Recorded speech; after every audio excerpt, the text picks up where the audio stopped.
Europeans traveled across the Atlantic Ocean to the New World to find land, resources, and wealth.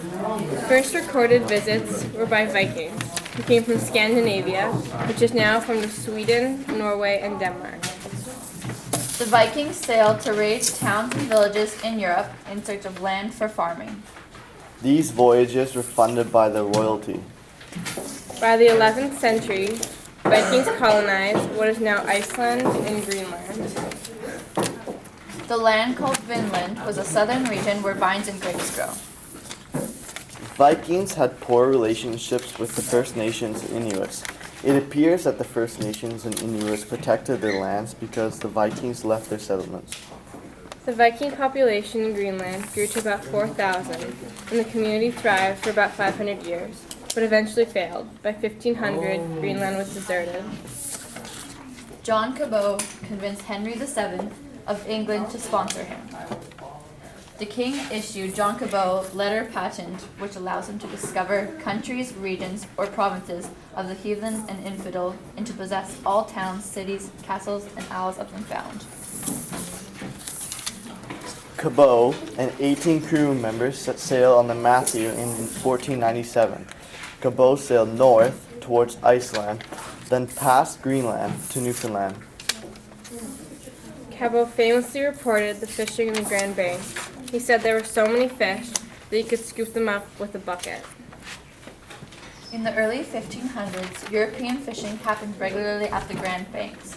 The conditions were very dangerous because there was a mix of hot and cold currents, which created lots of fog, which made it harder, but the fishermen knew it was worth the risk because there were so many fish. The cod was either preserved by drying or salting. The English dried their fish, while the French and the Portuguese salted. King Francis, first of France, sent Giovanni Verrazano to Newfoundland to try and find a passage through to Asia. In 1524, Verrazano sailed from Newfoundland to Florida and concluded North America was a continent. In 1534, King Francis, first of France, sent Jacques Cartier to explore the waters south and west of Newfoundland because he thought there might be a passage to Asia that way.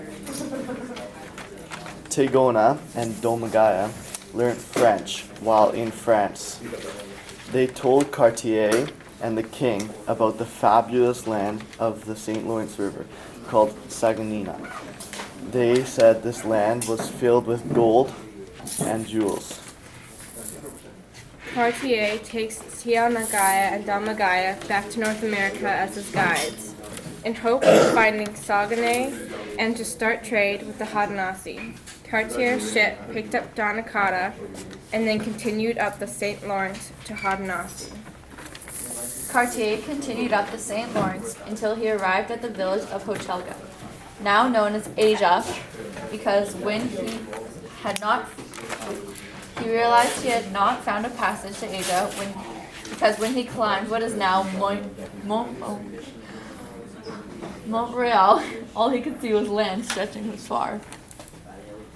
Cartier and his fleet tried to leave for France, but they were caught in the ice as winter came, and they had to stay for the winter. They had very cold winters, and 25 of Cartier's men died of scurvy.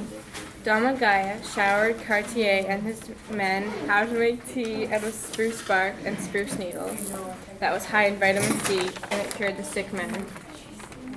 In 1536, just before Cartier had left for France, he kidnapped Tagnoagny and Domagaya and their father. He took them back to France, but never returned them. Cartier returned to North America with Jean-Francis de la Roque de Riberville. Riberville was to set up a colony on the St. Lawrence River and trade with the Haudenosaunee.